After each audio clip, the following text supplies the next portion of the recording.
السلام عليكم ورحمة الله وبركاته. ازيكم عاملين ايه؟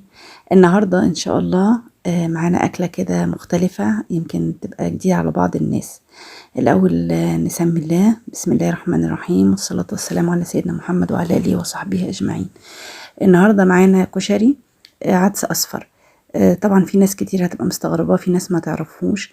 اكتر محافظات يعني مشتهر معروفة بيه، او تعرفوا محافظات الوجه البحري، دمياط واسكندرية ومنصورة تقريبا كده. يا ريت لو حد يعرفه يعني يكتب في الكومنتات ايه المحافظة بتاعته وبيعملوه او عارفين ولا لا. هو سهل جدا، عبارة عن عدس اصفر ورز. كوباية الرز عليها نص كوباية عدس اصفر، او لو هنعمل كوبايتين يبقى كوبايتين رز يبقى كوباية عدس اصفر، يعني الرز ضعف العدس الاصفر. بنخلطهم على بعض، وطبعا هي الكوباية المعيارية هي اللي بنعاير بيها الرز بنعاير بيها العدس.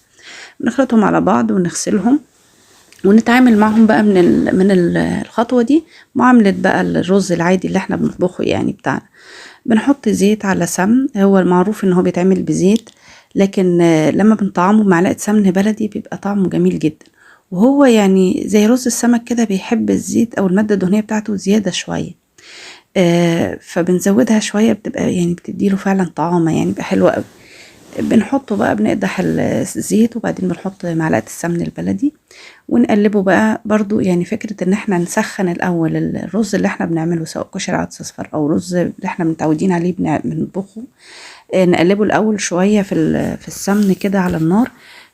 بتبقى حلوة صراحة، بتفرق في سوى الرز وحباية الرز. بنحط بقى المية المغلية. انا كنت غالية مية، حطيتها في البولة اللي كنت غاسلة فيها العدس عشان انزل اي رز وعدس متبقي. بنغلي المية ونحطها، نحط عقد الرز العادي برضو، ممكن يعني تزيد سنة، يعني هو برضو زي رز السمك كده بيحب يبقى ايه، يعني طري بسيط بس مش قوي يعني. واللي بيحب بقى مفلفل مفيش مشكلة، لكن ما يبقاش مفلفل قوي يعني. بنحط الملح بتاعنا برضو، زي بنتعامل بقى معاملة الرز خالص طبيعي يعني. وبنسيبه بقى لما يغلي، وبنوطي عليه لحد ما يتلد. بنعمل جنبه بيض مسلوق او بيض مقلي. في ناس بتحب البيض المسلوق، وفي ناس بتحب البيض المقلي، وفي ناس بتحب يعني ده، يعني في مثلا الاسره الواحده ممكن يكون بيفضل المسلوق او مقلي. فانا هنا عامله النهارده مسلوق وعامله مقلي.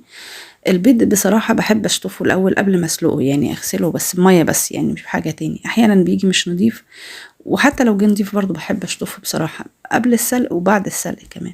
بحط عليه شويه ملح واسيبه بقى يتسلق. وطبعا برضو الكشري بيحب الفلفل بقى والبتنجان، يعني التحابيش دي شوية. فلفل مقلي بقى وبتنجان مقلي، اللي هو المقلي سليم، يعني البتنجان المقلي على بعضه، او البتنجان المسلوق. انا هنا بقى غسلتهم وبنشفهم عشان يعني تجنب الطرطشة بتاع الزيت وهما بيتقلوا. ولو تلاحظوا بفتح فتحة كده بالطول في جنب الفلفل وفي جنب البتنجان، وهقول لكم ليه بعدين. لازم انشف طبعا الحاجة كويس علشان ما تطرطش، او ابقى غسلها من بدري شوية علشان تكون نشفت ميتها. طبعا بنجيب بقى طاسة يكون فيها زيت مش عميق مش كتير، يعني يا دوب كده مغطي يعني مغطي ارضية الطاسة كده بشوية، يعني او قاع الطاسة بشوية. ويا ريت لو القلي يبقى في حاجة عميقة شوية، يعني يكون حفتها عالية، حلة مثلا او حاجة، علشان فعلا بيطرطش كتير. بهدي عليه جدا البتنجان، بهدي عليه لان انا بعمل بتنجانة سليمة فبتاخد وقت شوية، مش عايزاها تتحمر من بره وتبقى نية من جوه. فبعملها على نار هادية وبغطي عليها كده. بس نخلي بالنا لان بتكون مية البخار على الغطا وهي متغطية. لو غطا فيه فتحة كده يبقى افضل، او نوربه شوية. وطبعا لو حاجة حفتها عالية او حلة يكون افضل. كل شوية بقى اكشف عليه واقلب، اكشف عليه واقلب لحد ما يستوي، بس على نار هادية عشان ما نستعجلش عليه. دي خلطة بقى البتنجان، طبعا عاملاها في البيت برضو. بنحط بقى في البتنجان، بنوزع فيه كل الخلطة بتاعته كده، ونتأكد ان كله اتشرب بالخلطة. الخلطة دي جميلة جدا، هنبقى نقول ان شاء الله في فيديوهات بعد كده في طريقتها. بصراحة البتنجان يعني بفضل الله كل ما بعمله في اي مكان في اي بلد، اي حد بياكله سواء عرب او مصريين يعني او اجانب، بيعجبهم جدا. يعني لو احنا عازمين حد وعاملاها، او مثلا متجمعين وعاملين أكلة، مع بعض بفضل الله بتعجبهم، يسألوني البتنجان ده عاملاه ازاي. هنا الفلفل بقى، طبعا انتوا فهمتوا دلوقتي الفتحات احنا عاملينها ليه، علشان واحنا بنخلله يبقى سهل بقى احط على طول فيه الخلطة بتاعته. الفلفل بقليه وبفتح برضو الفتحة دي زي ما شفتوا كده، وبتبله بالثوم والملح، تتبيلته ثوم وملح. في ناس بترش عليه من بره بس، لكن بصراحة ما بيبقاش حلو زي التتبيلة دي، ماما الله يرحمها يعني بتعلمها منها. بصراحة بيديله طعم، واللحم بتاعه بيبقى شرب كده من التتبيلة، حاجة تحفة يعني. فجربوها برضو. هنا بقى بدأنا نعمل في السلطة. السلطة بقى أي مكونات عندك اعمليها بقى: خيار، جزر، كابوتشا، خس، بصل، طماطم، فلفل حر أو فلفل يعني حلو، حسب بقى الرغبة أو حسب أفراد الأسرة بياكلوا إيه. ممكن الكرنب اللي هو البنفسجي ده. في ناس بتحب تحط اللي هو بنحطه في المخلل اللفت ده مش فاكرة اسمه. بنجر. يعني دي طبعا مكوناتها حسب رغبتك او المتوفر او المتاح عندك.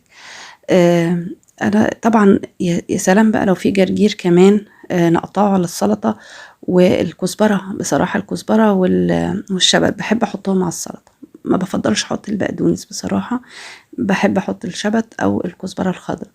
وكمان بقى لو الجرجير جنب الاكل كمان يعني، الاكلة دي تحديدا. ولو بصل اخضر، يعني هي فيها شبه شوية من السمك، بيحب التحابيش دي شوية يعني.